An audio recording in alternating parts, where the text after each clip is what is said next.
O destino humano. Começamos nosso estudo com uma análise do ser humano e, pouco a pouco, fomos levados a passar em revista toda a evolução espiritual da humanidade para compreender a situação atual do homem. Voltamos agora ao ponto de partida com a pergunta angustiosa: para que serve essa grandiosa evolução, se vamos morrer sem participar dela? Para que serviu no caso do homem pré-histórico, que nem chegou a ter a revelação de seu eu, de sua dignidade humana? De fato, esse desenvolvimento não teria sentido se o homem não participasse dela em todos os seus estágios, não o homem como abstração, mas cada um de nós. A necessidade de viver repetidas vezes, isto é, a reencarnação, aparece como um postulado da mais simples lógica. Já conhecemos a ideia antroposófica segundo a qual a existência humana não é única e isolada. Agora devemos investigar como essas encarnações se encadeiam, como o homem individual toma parte na corrente evolucionista. Cada época, como já vimos sobejamente, traz uma contribuição ao desenvolvimento humano. Se existisse apenas esse motivo, para o homem já seria suficiente voltar periodicamente à Terra a fim de aprender algo novo. Além disso, porém, o homem nem sempre avança nessa peregrinação. Como ser imperfeito que é, vítima de 1000 influências perniciosas, autor de 1000 ações ou pensamentos negativos que lhe mancham a integridade moral e intelectual, ele deve ter oportunidade de reparar esses atos e atitudes, sob pena de se deteriorar cada vez mais. Essa oportunidade lhe é oferecida por uma causalidade espiritual que liga uma vida sua a outra, sendo designada pelo termo de origem Hindu-karma. Karma significa, portanto, destino no sentido mais amplo. Nada de espiritualmente relevante fica sem efeito numa vida subsequente, e muito do que nós enfrentamos como destino, aptidões, encontros, predisposições, vivências, é consequência de nossos atos em vidas anteriores. Não tudo, porque sempre há acontecimentos novos, sem motivação kármica, oriundos de decisões livres, ou da necessidade de aprender algo novo. Que sabemos nós, homens comuns, da receptividade, justamente dessas criaturas, ao carinho e à paciência? Talvez seja nossa tarefa desenvolver forças de amor por seres como esses. Ignorando-os, mandando-os para longe, para a maior comodidade de todos, cometemos um crime contra nós mesmos. Novamente não queremos, em absoluto, falar contra casas de saúde onde esses doentes vivem num ambiente de carinho e atenção. Queremos apenas despertar a atenção para o lado kármico que muitos fatos podem ter. Rudolf Steiner ensina que a vida humana é caracterizada por ciclos de 7 anos, marcados pela predominância de determinada configuração anímico-espiritual. Sem investigar o porquê desses ciclos, estudaremos rapidamente os 3 primeiros. Ao nascer, o corpo físico está acabado. Existem e funcionam todos os órgãos, menos os da reprodução. Durante os primeiros 7 anos, porém, o corpo etérico ainda está intimamente ligado ao corpo físico, consolidando-o, estruturando-o e dotando de funcionamento correto. Pouco a pouco vai se fixando na alimentação dos adultos, ergue-se, aprende a mover-se no espaço e a falar. Finalmente, o aparecimento da segunda dentição marca a época em que essa tarefa plasmadora do corpo etérico chega a um certo fim, libertando-o em parte para outras funções. Poderíamos, pois, dizer que o nascimento de um corpo etérico autônomo só ocorre aproximadamente aos 7 anos. Na idade precisamos estar prontos para entrar na escola. Quem conhece a existência de um corpo etérico, mais ainda, quem admite seu intenso desenvolvimento durante os primeiros 7 anos de vida, o corpo físico foi construído durante os 9 meses de gestação, não estranha que esse corpo precise de alimentação adequada. Em outras palavras, para se desenvolver harmoniosamente, o corpo etérico deve receber certos impulsos, em caso da falta destes, ou quando são prejudiciais, o corpo etérico não desenvolve harmoniosamente suas forças e funções. Quais são esses alimentos úteis? Em primeiro lugar, tudo o que constitui um ritmo. A regularidade da vida cotidiana, horas certas para se levantar, comer, deitar e a repetição de certos atos, passeios, orações constituem uma poderosa ajuda para o fortalecimento do corpo etérico. Hoje, o indivíduo que pretende seguir uma evolução iniciática não precisa pertencer a qualquer seita ou sociedade oculta. Sozinho, com plena consciência, ele pode, por meio de certos exercícios espirituais, elevar-se pouco a pouco à clarividência. Como no mundo físico, certos obstáculos desse domínio podem impossibilitar um processo qualquer ligado a ele. Assim, certas atitudes ou atividades mentais, sentimentais ou morais errôneas podem tornar qualquer evolução iniciática impossível ou deturpar-lhe completamente o sentido e os resultados. Erros, falsas visões e enganos são o resultado de quem quer forçar um desenvolvimento oculto sem a observação de uma série de regras básicas. Para maiores detalhes, deve-se estudar as obras de Rudolf Steiner sobre esse assunto. Trechos do livro Noções Básicas de Antroposofia. Uma obra de Rudolf Steiner.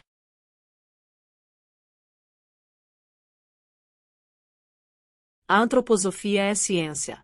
Mas é uma ciência que ultrapassa os limites com os quais até agora esbarrou a ciência comum.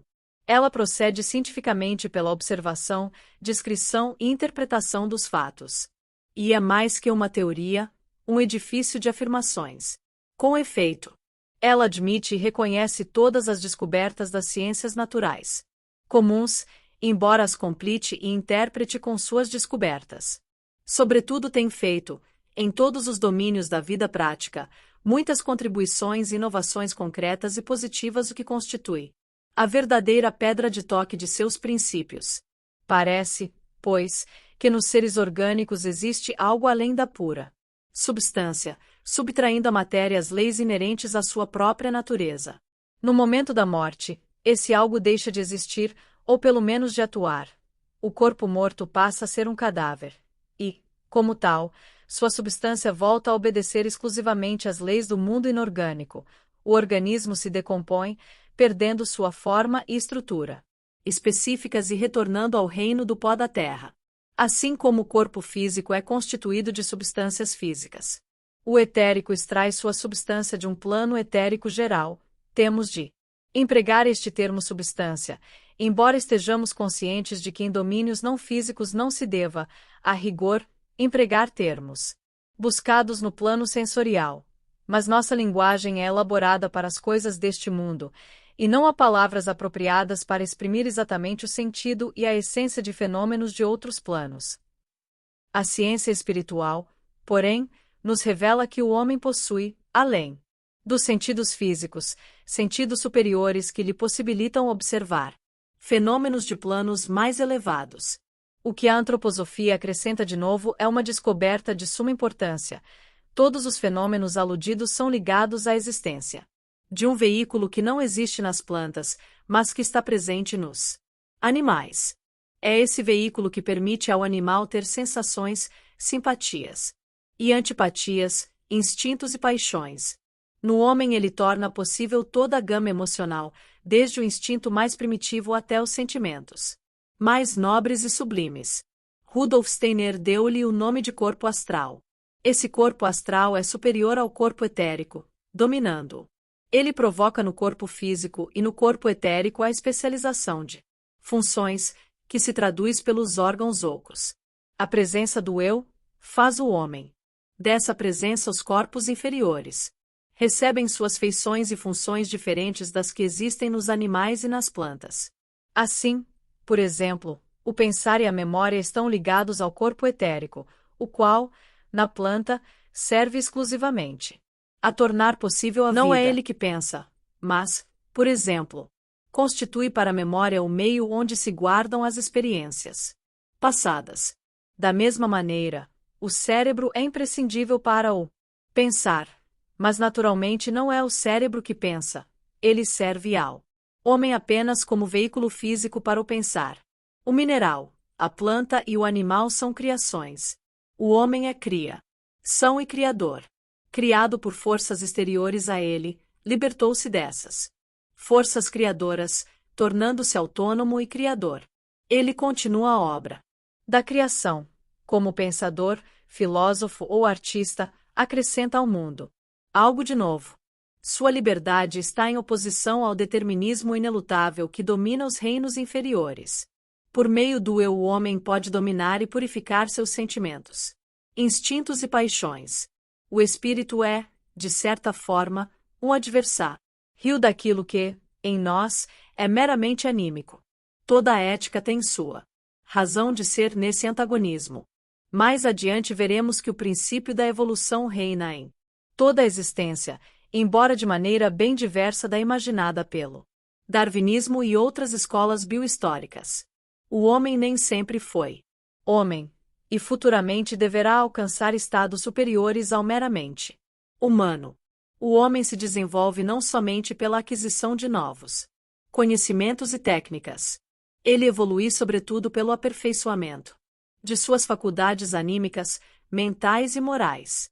Sua própria equidade, o grau de sua consciência e de sua maneira de pensar evoluíram no passado e evoluirão no futuro. Ele vive e viverá adquirindo novas faculdades. Já vimos que o corpo astral é o veículo para sensações e sentimentos, instintos e atividades psíquicas conscientes e inconscientes. Do convívio do eu com esse corpo e com os corpos inferiores nasceu um conjunto autônomo de atitudes e faculdades vulgarmente denominadas alma. A alma, distinta da corporalidade e do eu, constitui, pois, como que um elemento de ligação entre o eu e o mundo. O eu sente a ide por esse instrumento. Contudo, essa alma não é homogênea. Ela possui faculdades que fizeram gradativamente sua aparição no decorrer da história. Diremos que a alma se manifesta de 3 formas. Para maior simplicidade, a antroposofia fala até mesmo em 3 almas Aristóteles. E outros já haviam falado em várias almas, ou seja, uma alma sensível ou alma da sensação traz a consciência das sensações, a vivência de uma impressão sensorial, por exemplo, de uma cor, de uma obra musical, de uma dor. Por meio da alma sensível o homem vivencia o mundo.